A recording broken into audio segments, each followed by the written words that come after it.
This podcast is brought to you by Icon Foods. Icon Foods sells natural sweeteners that will help you clean up your nutrition label without sacrificing flavor. Head over to iconfoods.com to find out more, and don't forget to mention that the Peas on Moss podcast sent you.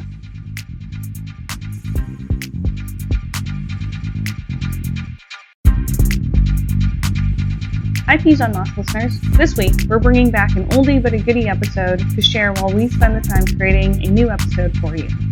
Next week, you'll get to hear brand new content, but I wanted to share an older episode with you to highlight the incredible guests we have featured over the past 4 years. If you'd like to search for past guests, please visit peasonmoss.com and go to the podcast page. As always, the guests are putting themselves out there, so if you're willing, please visit their businesses and let them know that you heard about them from Peas on Moss. Thank you so much for listening to Peas on Moss. Join our conversation with the RCA Hustlers Under 40 monthly happy hours, or start a new conversation. Contact me on social media. Just look for Peas on Moss.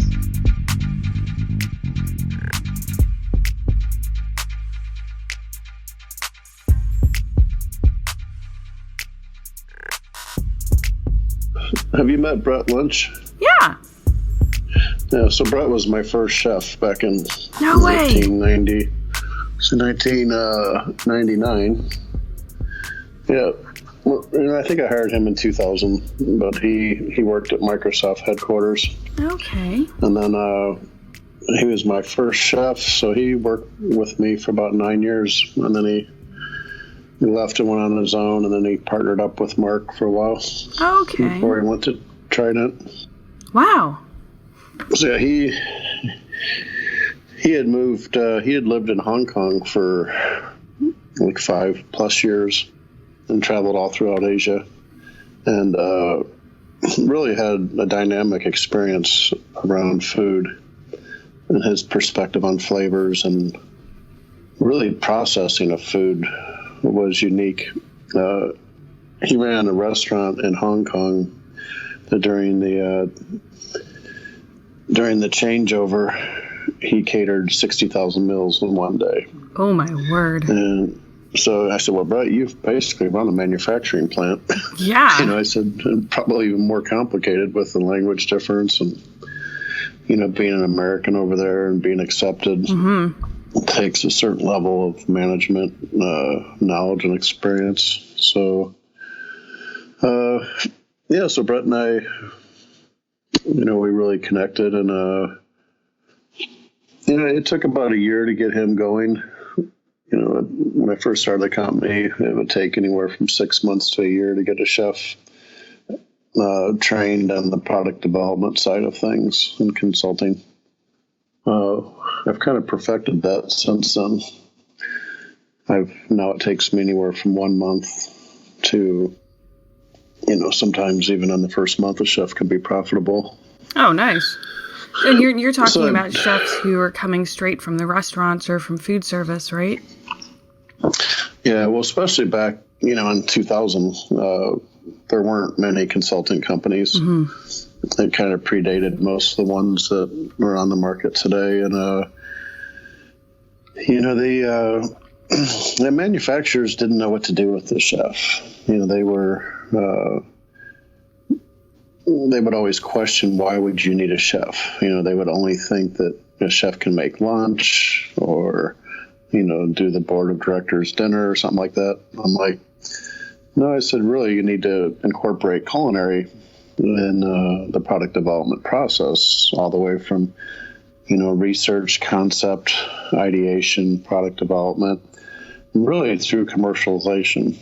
That's when I had developed some very proprietary processes that go from concept through commercialization. And in summary, it's basically when you develop a gold standard recipe, you may be getting your tomatoes from the farmer's market and, fresh basil and other herbs and vegetables. And scientists would say, well, we can never replicate that in a frozen dinner or something like this. And I said, well, this is true, but what you can learn is what makes that food craveable. And you can see if you can use technology to help achieve the closest result. And there's a lot of different ways to measure that.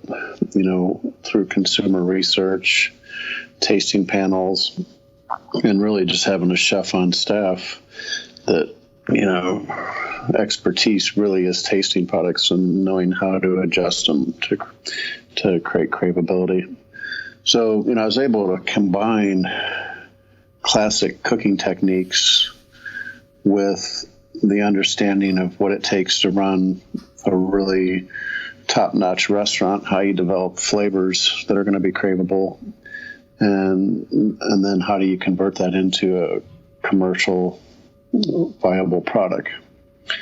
So there is a little bit of a science involved, which when I studied at Purdue University, I studied engineering for several years and kind of always had an analytical mindset in the way I approach projects, but decided I wanted to be a chef before I graduated. And when I did that, I really have been able to apply all the technical skills and the ways that I think towards the food industry. There were times when I was a line cook that was a little bit frustrating, that I wasn't really reaching my potential. But I knew I had to pay my dues, and I just stuck with it as long as I needed to. And I knew once I got to the other side, there'd be a legitimate career opportunity for me. I wasn't sure exactly what it was going to be at that time, but I just knew that if I really stuck with working in the food industry, that there would be something for me on the consulting side. And I figured it would relate to both technical and culinary, where I could use my right and left side of my brain. And, by that time, I went back to culinary school when I was in my mid-30s after graduating from Purdue University with a degree in management and then nutrition. About 10 years later, I went back to CIA and got a culinary degree. Well, by that time, I was more mature, and I knew I was a right and left brain type thinker, and that I needed a lot of stimulus. I needed to find a career path that would provide this for me. And product development was a career path that worked really well for me. When I bring chefs from the industry, the first challenge they have is going from the creative side of their brain to the analytical side and back and forth. Initially, I think it mentally fatigues you a little bit, but then you get used to it, just like you do anything. Do you think all chefs can activate, I guess, their analytical brain, or some of them kind of strictly the artist, and some of them have that mix of both? Well, theoretically, if you set your mind to anything, you can probably do it. But that's true. I don't think it's the right move for every creative person. I think some creative people need to surround themselves with people that provide structure, and they're the ones that provide the creativity, and if they're task oriented, executing. So there's a lot of great chefs that couldn't manage their inventory if they had to. But they can hire people to do that. So they might have a procurement department that checks in all the orders and does all the inventories. So I think what's most important is that you just recognize where your skills lie, and that you develop a career that follows your passion and aligns with your knowledge and your strengths, and ultimately your intellectual assets. Some of that, I think, in identifying where your strengths are is through learning, by getting those jobs and then finding out if you're good at that. What do you think of that idea? Yeah, I think life is a lot about trial and error. And, I think I've learned a lot from chefs that I work for that I didn't agree with, or that I thought that they managed people in the wrong way, and what they did had an adverse effect on morale or something. So I would take notes like, I'm never going to be like that. But then I also had chefs that were just amazing in so many different areas that I always wanted to be like them. So they became more of like mentors. I do think it's important at any stage of your career that you have mentors. And sometimes your mentors will change as you develop in your career. And it's kind of interesting where sometimes in your career you can really kind of escalate to the next level and one of your mentors becomes your protege. That happens as well. So, I think it depends. It's the person that works the hardest, that stays focused, that is dedicated to their vision and their mission. And, I don't know how much you know about the company that I've started, but it's all based on our initial vision of the company. And for 20 years, we've pretty much been every day waking up, fulfilling the original mission. Now, the original mission that we created, I had the help of 6 mentors. So I had really top leaders in the industry that I reached out to. I wasn't sure they would talk to me, but turns out every one of them did. I reviewed my business plan with them, what my vision was, and they gave me suggestions. And I altered my business plan based on their global experience, their experience of the education world, manufacturing, food service and restaurant chain world. I had a variety of mentors. And that business plan really is still pretty accurate today. I have broadened our services, but they still fall within the same vision. And what was that vision? The vision really is to take, culinary arts and combine it with food science. Years after I started the company, the Research Chefs Association was developed and coined the term culinology. So I think really from the beginning, my overall objective was to embrace culinology. Because I had a very scientific and analytical mind, and also very creative with really without borders. So as we combine science, when it relates to like consumer insights, science, that kind of helps you create a box. So when I take on every project, in my mind, I'm imagining a box that I have to work in. And the more parameters on a project, the smaller the box gets. Mm-hmm. And the more creative you need to be. And probably the more experience you need on that project. So when I'm assigning my chefs or scientists to a specific project, I really look at the scope of the project and understand, one, what's the size of the box? If it's a really broad box, one of my less experienced chefs or junior chefs can probably work on it because there's such a wide open, kind of a wide open perspective. Or we have a very defined process internally in how we work on projects and how we gather the right information to make sure that we're really on target. For example, about 10 years ago when the economy tightened up, every company wanted to be able to shoot, they wanted to have more of a rifle approach versus a shotgun approach. Mm-hmm. They didn't have the money to take that shotgun approach and just really try to explore and keep putting things out there. They wanted to do more research up front and really focus in on the target market. So that really aligned well with our philosophy, because our philosophy has always been that you do research up front and make sure you really understand the target market. We're kind of like a seed to fork consulting company.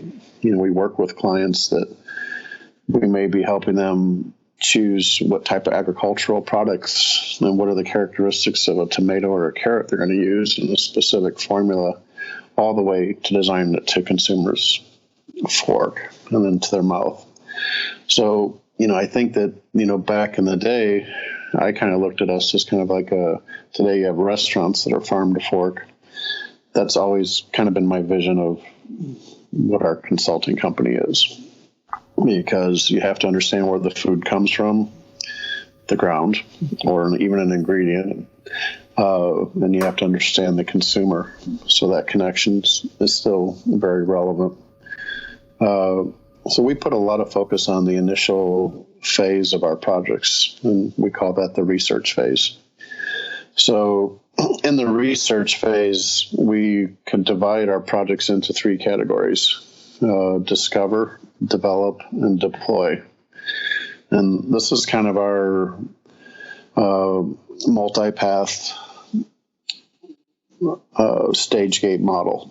So, this day and age, it's important to be able to go to market quicker than we were able to in the past. When we fully executed a stage gate model, it could take 1 year to take a product to market. And with budget shrinking, less resources available on the client side, we realized that we need to build we need to parallel path projects and work on multiple things at one time.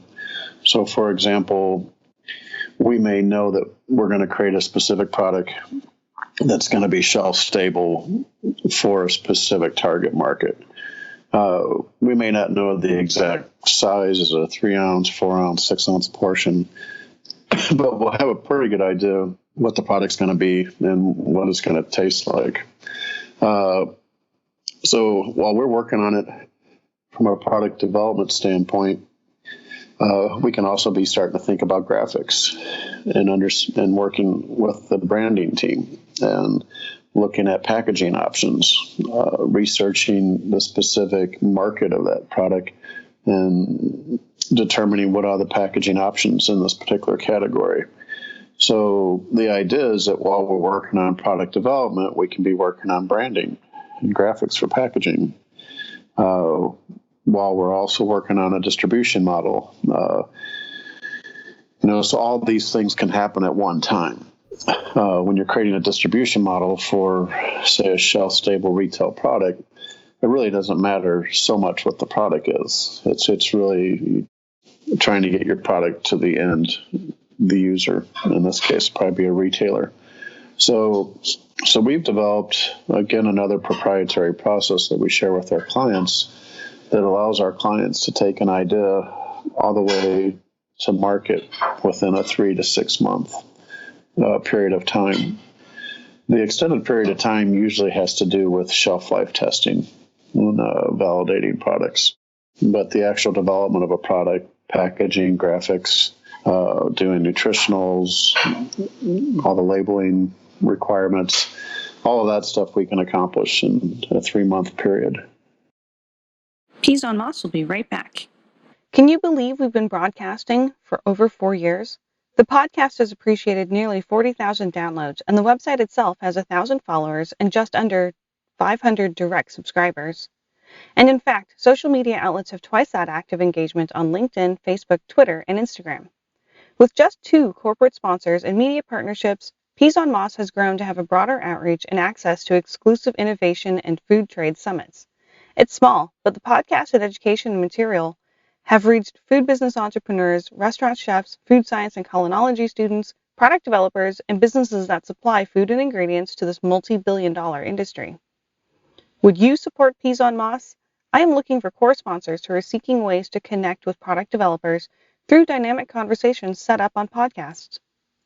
Speakers and advertisers have gained clients by being heard on Peas on Moss, and I want to keep the network and relationships going. With your annual sponsorship commitment, you'll help the podcast keep going by contributing towards the cost of hosting the show. You're also helping us increase awareness of food manufacturing, food science, and culinology, supporting both product development and awareness of the industry at large. Along with it, your business will benefit from brand awareness in media and have access to a different audience than other advertising methods, and have room to share more information than typical print advertisements. Your presence is also evergreen, as these episodes are posted permanently on the website and available for streaming on Spotify, Apple Podcasts, and Stitcher. Please contact Kimberly today to become part of this podcast movement. Visit peasonmoss.com and click on the sponsor of the show for details. Welcome back to Peas on Moss. Do you have one chef run that project alone, or are you talking about kind of a larger cross-functional team within the Charlie Bags organization? It depends on the client, the project, and the intellectual assets that I feel like are needed. Typically, we work as a team. Okay.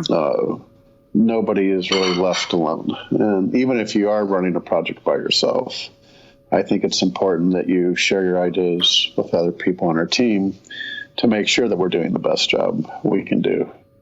And my ultimate job is to make sure that we give our clients 110% on every project, which means that we need to give every client a little more than they were expecting as a deliverable.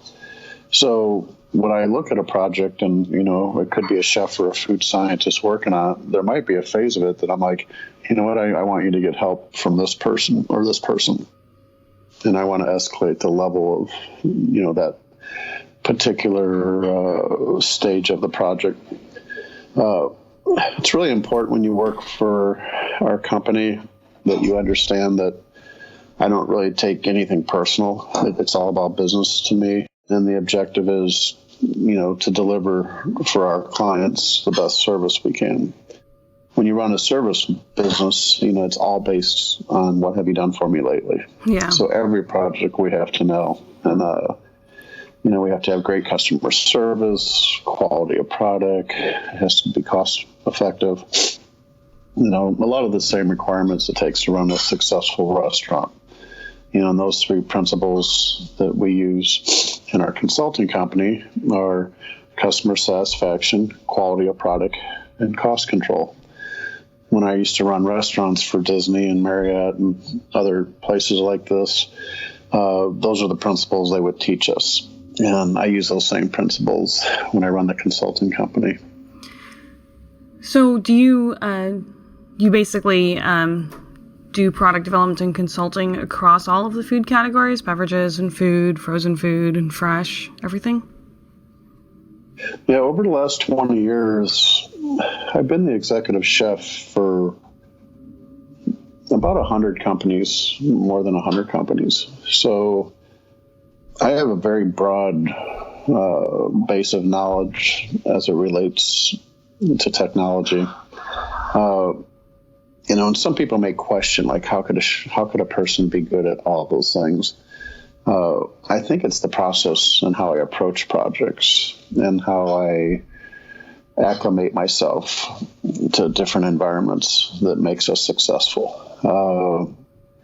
And I also don't ever commit to doing something at a very high level if I'm not sure that I have all the resources. Mm-hmm. So if I don't have the resources, I do a couple things. One, I communicate with the client, and quite often they may have the resources, so we just partner with them.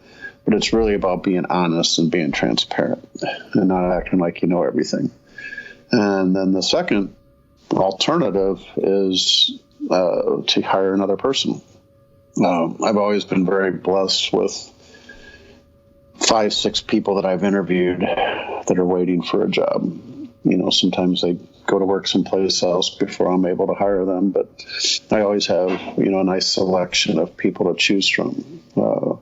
So if I need to expand in any one particular area of the business, I continuously network, and when I find people that I think would do well on our team, I just make a note of it. And over the years, we've been we've grown organically as a company, and I've been very fortunate that when I needed another chef that had experience in food service and QSR or fast casual, I'd have 1 or 2 chefs in our portfolio that had experience in this area. Or if I needed somebody that had a lot of experience working with different spice blends, I could pull from our repertoire of different chefs. And over years, because I've been executive chef for so many companies, and I've done a lot of plant tours. When I go into a plant, I focus specifically on what it is I'm being asked to do. I'm not paying attention to the hydraulics or how to design the equipment. Typically I'm focused on how does the process affect the craveable attributes that I'm going to have to manage. So I think that one of my secrets is staying really focused on specifically what the task is at hand. And particularly in the research phase, which the research discovery phase, doing a plant tour and understanding operations is a part of that process, the discovery process.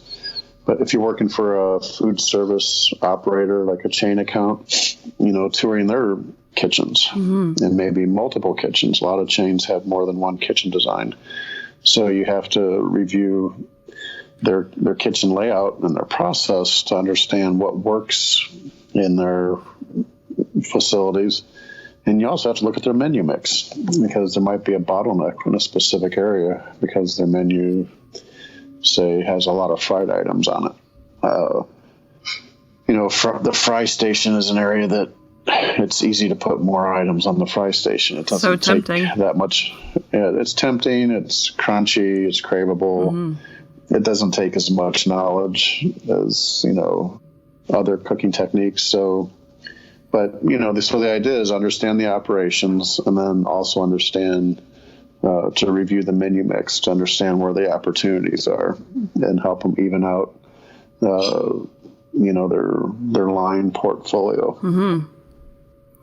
How do you, once you've gotten a chef onto your team, what does your development process look like for that person's career growth?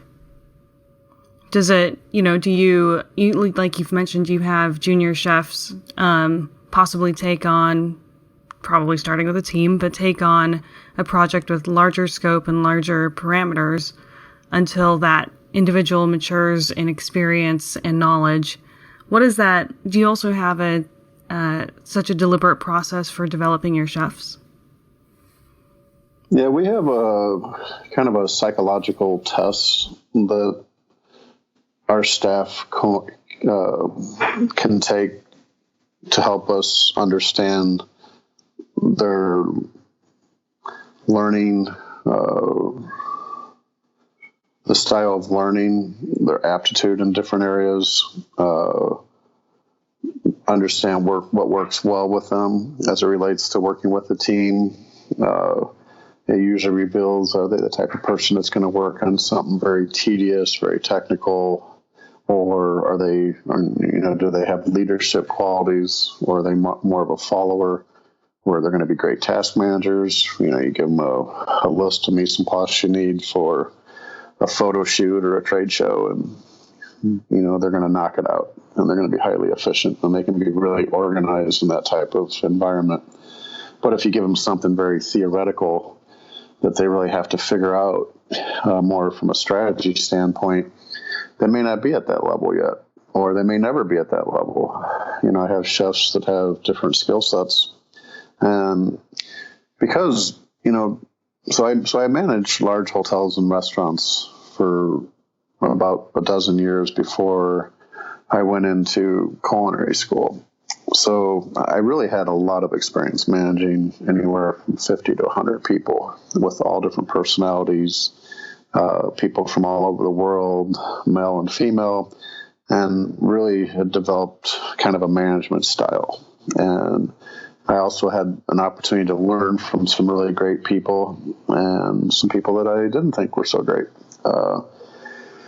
So when I went to culinary school, I already had a lot of management knowledge. So I had that kind of in my back pocket. So what I focused on when I was in culinary school, and then in my internship and my job after culinary school, was really just to focus on mastering the cooking techniques and also editing and writing skills. So in my mid-30s, these are the things that I focused on because these are the gaps in my current portfolio.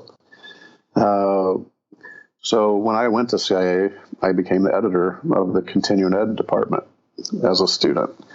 It was kind of a unique position. And believe it or not, my dad always taught me, Charlie, if you really want a job, go back every day.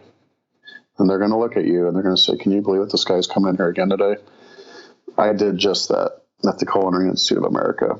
And I went in every day for about 3 weeks. And one day the director had a specific problem as it related to editing a document. And she said, if you can fix this problem, I'll hire you. And she was tired of seeing me coming in every day asking her for a job. I knew how to fix the problem and she hired me and I became the editor. So, it wasn't that I was like the best editor on campus. I had the desire and the passion for it. So that was a great learning experience. So then when I got out of college, now, I have this management experience. I've got a really grounded perspective and all the cooking techniques and everything you get going through all the building blocks of the culinary school. I volunteered for everything you can imagine on campus to continue learning. I got married while I was in culinary school. My wife stayed in Chicago and I lived in New York. So I studied all the time. I knew I was eventually going to have a family to take care of. And, my objective was, to work as hard as I possibly could and really leverage my education opportunity. So, I was in my mid-30s, so I was a little bit more mature than a lot of the people I was going to school with. But it provided a lot of opportunity for me. And when I got out of school, I worked, I worked for 2 James Beard award-winning restaurants in Chicago. The first one was Spiaggia on the Italian side. And I specifically went there because, in Italian cuisine, technique is important, but the ingredients are paramount. Hand picking everything. And then I stayed there, it was close to a year on my internship. So I did an extended internship. It was back in Chicago. So I was living with my wife, and my extended internship, was for a couple of reasons. One, I wanted to continue learning more. It was such a great environment. But I also didn't want to leave my wife and move back to New York. So eventually I had to pull the trigger and go back and finish school. And she still stayed in Chicago. And then when I got out of school, I went to work for a restaurant named Umbria. And it had just won the James Beard Award. And it was a French restaurant. In this restaurant, I went in to interview. The chef said, you know what, why don't you stage today and I'll get to know you. So I worked with him. We were butchering some rabbits and chickens and duck, and I was kind of back on the butchering table with him, and he was kind of testing me out. And that day, the sous chef quit. Oh. And they promoted the saucier to sous chef. And the chef was trying to figure out what he was going to do. Well, as you can imagine, I was in the right place at the right time. So he assessed my skills, and after about 3 days, I said, Chef, am I the saucier of this restaurant? Because, saucier in a French restaurant is a pretty decent position, and it's a lot of responsibility. Mm-hmm. And it turned out I had earned the position. Wow. So I had worked with Paul Verant, which has kind of become a celebrity chef here in Chicago, and, he has a few restaurants here in the city, and when we work together, he's always like, Charlie, you're going to go in the product development area and someday I'm going to have my own restaurant. And turns out, we were both right on. We both followed our passion. And I've never really had a desire to have a restaurant. There may be a day that I come up with a concept that I want to develop, but, that day hasn't come yet. So anyway, at Umbria, I was really to focus on the cooking techniques. And during the day, I managed like 12 reduction sauces. And then at night, I was a line cook. And I had several items on the menu that came off my station. And pretty much every table ordered 2 or 3 things off of my station. So probably the most complicated job I've ever had, when you're doing 150 covers in a night and there's no tickets in the kitchen, and, you got a 10 top and the chef calls 6 items off your station, all different temperatures. And then 30 minutes later, he calls for pickup. Mm-hmm. And you have to have all those items ready at that specific temperature. It was complicated. And, of course, I wanted to be the best at it. And, some of the cooks would just overcook a lot of meat to make sure they had what they needed. Mm-hmm. And I never realized that was a strategy. So I always tried to be very precise. So at the end of the night, I would have like 0 waste. I never had a steak left over, duck breasts or anything. So, but it was right after that is when I went to work for the food group. They had a culinary division that supported all the food clients that they had. And the food group at the time was probably, the top food ad agency in the country. And they competed with Noble and Associates. So I worked for them, and they opened up a division in Chicago, and I helped build that office out. And after about a year, they had a kind of a reduction in force, and that's about the time I decided to start my own company. So 2 years out of graduating from CIA, I started, the company we have now. But I was ready. I had developed all the assets and the skills that I needed, from understanding procurement, marketing, advertising, social media, cooking, presentation skills, editing skills. I'd kind of gone through, I was always very aware of where I stood in relationship to what I thought I was going to need to be the most competitive in the future. And I just continued to work on it. Did you have a bit of a hit list that you said when you went to culinary school, you wanted to learn and master some specific skills. Did you maintain a list like that as you developed your company as well? Were you thinking, okay, I'm really good at ABC. I really eventually need to grow the company so that I can take on XYZ in its skill sets for other people? What I realized when I worked at Umbria as a saucier, and I would talk to other chefs and, people in general in the industry, I realized that I really knew more than most people.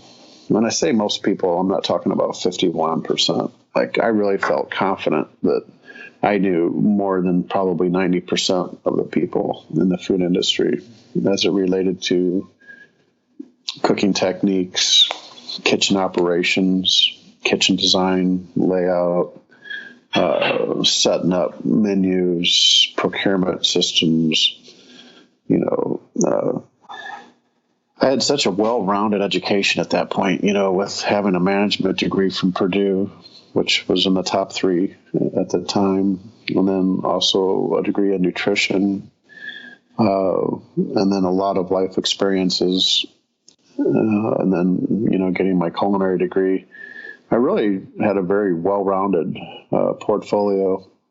So I think that's the magic of, what's helped make me able to achieve what I have in my career.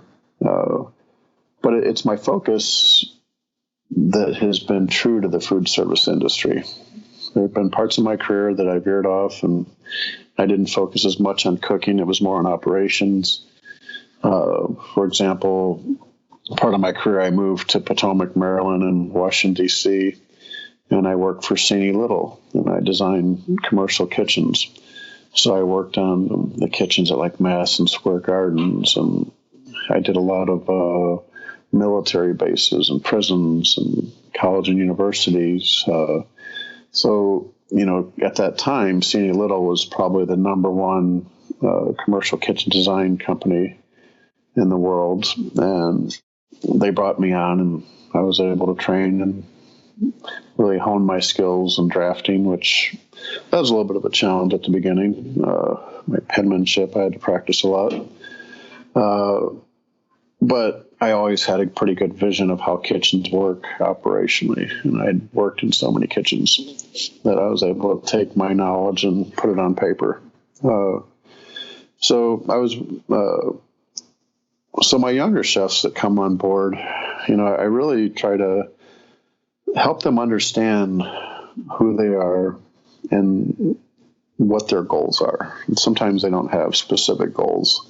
So I spend a lot of time and talk with them about that until they can, create a list of goals that they want to achieve in life. And then once they have goals and things that really inspire them, then I can create a plan for them in our company. I can help train them in areas that are going to help them reach their goals. So as corny as it may sound, when you work for my company, I feel like my job is to help you fulfill your dream as it relates to your career. So understanding your goals, understanding your current knowledge base. Sometimes people have goals that are unrealistic based on the knowledge that they have or the education that they have. That doesn't mean I discourage them from it. I'm just like, you really need to go back and get another degree, or, you need to spend a year or two in this specific area if this is what you want to do. Because sometimes people have goals and they don't have the education that they're going to need to achieve those goals. So I spend a lot of time with my staff helping them understand who they are and creating a plan for them to be successful. And, what you pay an employee is important, but when someone feels like they're really progressing and they're going to make a difference in the world, they take a lot of pride in this, and I think it really enhances their desire to do a really good job and to their job satisfaction in general. Sometimes you have to manage with intrinsic rewards and other times extrinsic rewards. So there's always a balance between, giving something to someone physically, like a raise, versus just a pat on the back and a compliment, or acknowledge that they're doing really well and, they're right on track to where they need to be to meet their objectives. So probably hopefully I'm answering your question, but one of the challenges with a small consulting company is that you realize that the human resource department is so important that you really need to do reviews on a quarterly basis. And you need to really take time and evaluate where your staff is in relationship to the goals they've set out. Are they staying focused on the goals? Are they progressing? And really giving them good feedback on a regular basis. When you get busy in any kind of business, it's really easy to put off these type of reviews. So we try to stay dedicated to it. And, I've hired a professional human resource consultant that's kind of on a retainer with our company to make sure that I have continuity from a human resource standpoint. But I've done the same thing with IT. We have someone on a retainer that just manages certain objectives in the IT world. And then, we have a CPA from the accounting standpoint that, kind of oversees all of our accounting and bookkeeping functions. Yeah. And then I don't know if you realize it, but my business partner is my wife, and my wife runs all the non-culinary businesses. So her assistants, for the most part, are people that we hire to help her in the different areas, like IT, accounting, human resources. And then the fourth one is legal. So, we have a corporate attorney. Anytime we have a question about a contract or an NDA or whatever, we have an attorney on a retainer. So like a lot of companies hire me on a retainer, so they always have that resource. We do the same thing. I have different people on a retainer. If it's a specific area where I don't want to hire someone full time, then I'll just have a freelancer or a specialist on a retainer. Peas on Moss will be right back. Peas on Moss is celebrating its 4th year of podcasting and 10th year of blogging. Each year is a record of the journey I started from culinary school to restaurants and eventually to R&D. Throughout the journey, I have met incredible mentors and friends who have helped me grow in this journey. This podcast is my way to connect with product development professionals and chefs and work together to create our legacy as the people who bring great food to consumers around the world. We are a small community, we who create and serve food, whether that's a daily food service or in packaged products. The coronavirus pandemic has struck us hard, but I've been amazed by how we've come together to support wherever we can. I hope this podcast helps our community stay connected as we weather these challenging days. If you can contribute to your community and fellow chefs, do, but your presence and encouragement can also brighten dark moments. Let's come together, respecting, encouraging, and contributing for a healthier future. If you're able to donate, there are various nonprofits for restaurant and hospitality industry workers, including World Central Kitchen, Mercy Chefs, Big Table, and the James Beard Foundation Food and Beverage Industry Relief Fund. Find out about your local community efforts to support small food businesses and continue to be active. I'm looking forward to seeing you in person at a future conference, but for now, I am proud to be able to still bring you these podcast episodes and am grateful for the support and friendship of this community. Welcome back to Peas on Moss. I wanted to ask you about the Disciples of Escoffier award that you recently won. What is it, and why was that important to you? So, it's an organization. There's about 30,000 chefs globally that are part of this organization. And really, it's all about promoting and continuing to promote the philosophy of Escoffier and, teaching Escoffier's principles. And as you know, culinary schools are based on a lot of French cooking techniques. And not that Escoffier invented every cooking technique, but he was a smart one to document everything. So I've always kind of like when I do culinary training for salespeople or for food scientists, everything's based on basically classic French cooking techniques. I think I've developed a really good niche to teach food scientists the cooking techniques and how they relate to product development. It's all based on the fundamental principles that Escoffier documented. So I think that, Michel Bouet recognized that I was a person that really did believe in these principles and that, I would benefit from being part of this organization, but I would also add value. So he asked me to join, and I accepted. I'm pretty careful about what organizations I get involved in because not only do I run a fairly busy consulting company, but I'm a father of 2 kids and a husband, and I've got a couple hobbies, so I'm very busy. And I don't want to commit to something if I can't do a good job and if I don't have enough time to dedicate to it. But this particular Disciples of Escoffier International, we meet, 1 to 3 times a quarter. It's usually a dinner somewhere. It's a great networking opportunity. There are also people that are part of this organization that are gourmands. They're not even in the food industry. They're just people that love food. And all the people that I've met that are gourmands are people that have kind of traveled the world, eating their way around the world. But they're not chefs. They might be attorneys or, doctors or accountants or, many different professions. And really, really good group of people here in Chicago. So since I've joined this and I put it out on my LinkedIn account, so many people have called me that have interest in joining. So I'm hoping that we build a stronger organization with more people, myself, or like my age or younger. And, so I've only been to one meeting when I was inducted, so I have limited experiences, but one of the things that we will do is that there are several opportunities to travel with the group to go go to France for a couple of weeks and to study food.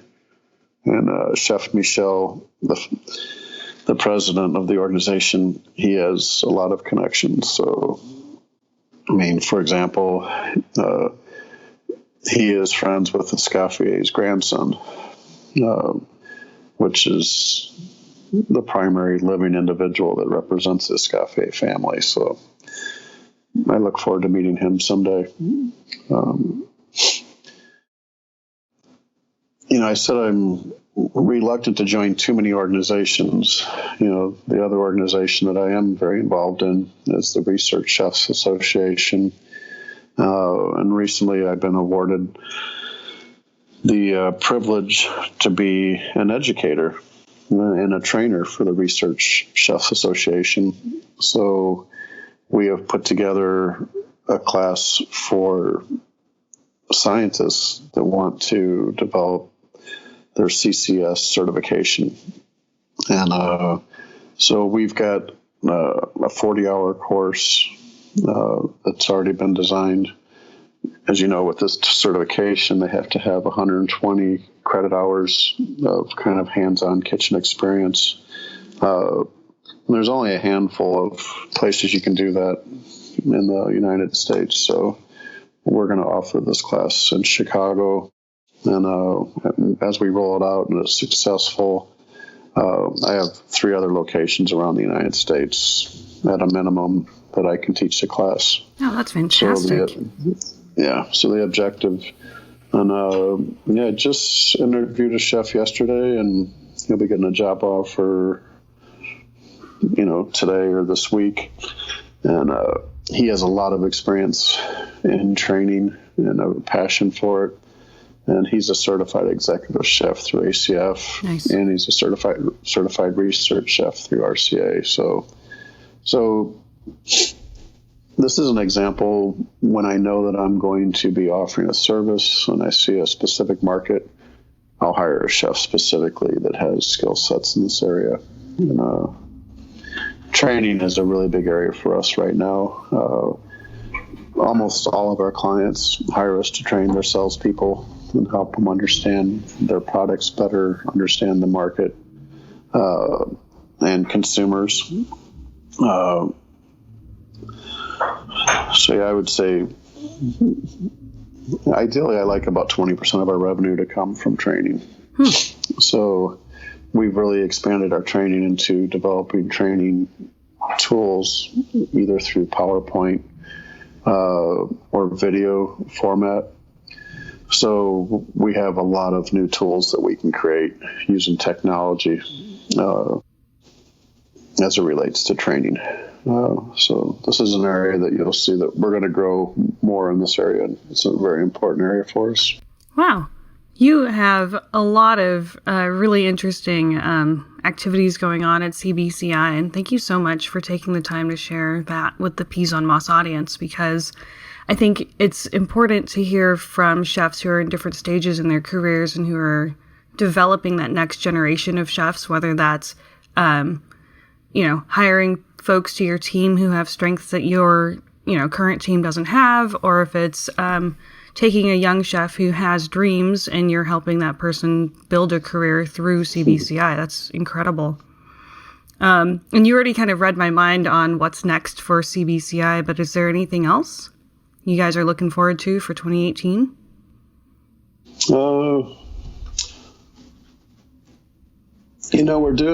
We're placing a lot of focus right now on innovation, hence the name Charlie Bags Culinary Innovation. Most of our clients have us embracing some part of their innovation strategy. What's happened in the last 6 months is that I've really been looking for clients that really need help developing an innovation strategy completely. Mm-hmm. So right now, I think we have 4 clients that we run innovation for them. My style when we do innovation is I really like to get to know their internal staff, particularly their salespeople and the marketing team that really have contacts with their clients. And I like for them to be part of the innovation process. It's not something we do external and we just bring it to them and drop it on them. It's really a very integrated approach, and it's a team approach. So I've had a lot of success with this. I think in 2018, our 2 areas of focus are going to be working on innovation, not only for food manufacturers, but for restaurant chains. I find that for chains, we're an excellent resource because we have so much knowledge of product development and all the technical skills that are needed internally. And so right now we have 2 restaurant chains that have hired us to do not only their innovation as it relates to new items like LTOs, but also putting out any fires, and our technical team gets really involved with these chains when it comes to certain challenges that they have. But I also use my knowledge with kitchen layout and design to make their operations more efficient. And sometimes we also tie into creating new branding opportunities for them. So, when we look at innovation, we look at it from a marketing standpoint, culinary, and a scientific or food science perspective.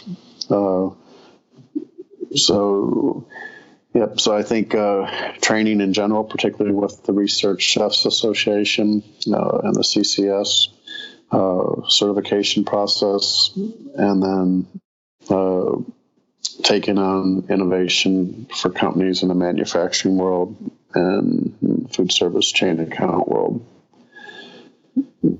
Those are the 2 areas that we're going to focus on for this year.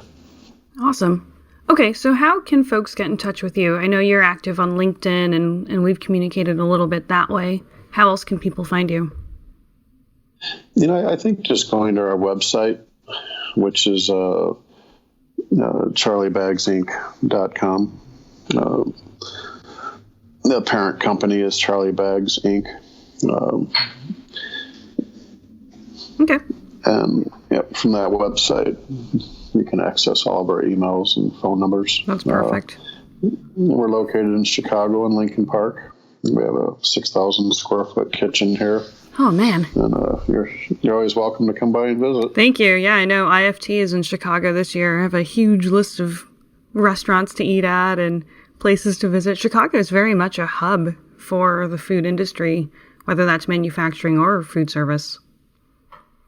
Yeah, it is, and it's a go-to place right now. So, one of the services that we provide that we don't really market, but we do a lot of culinary tours for clients that want to do research on a specific category.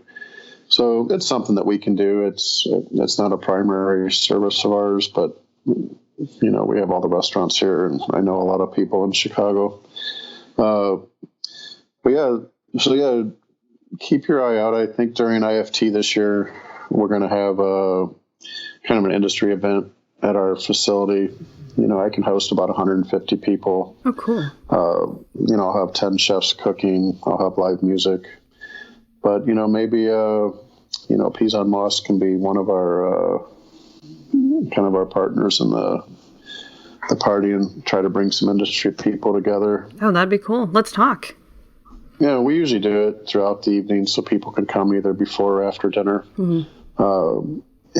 It's a great way to get people in the industry together and create a really nice environment. And my objective, if we do this, is really just to create a social environment and a networking atmosphere with good music and amazing food. And I am a specialist at having good parties. So, all right.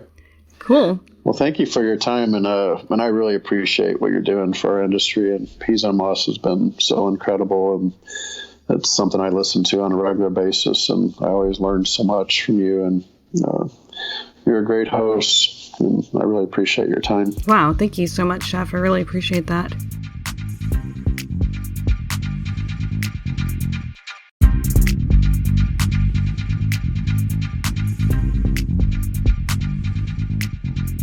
Thank you for joining us for this episode of the Peas on Moss podcast. For more information about Peas on Moss and to inquire about being a guest or a sponsor on the show, check out the website peasonmoss.com. You can also find us on Facebook, Twitter, Instagram, and Snapchat. Want more information about research work? Listen to the Culinologist series on Peas on Moss. If you liked what we're doing, please rate and review us on iTunes or Stitcher, and please share the show with your friends. Our theme music was composed by Joshua Schaub. Editing is provided by Chris King at Moon Palace Productions. Peas on Moss, because mise en place makes me sound like I had it all together.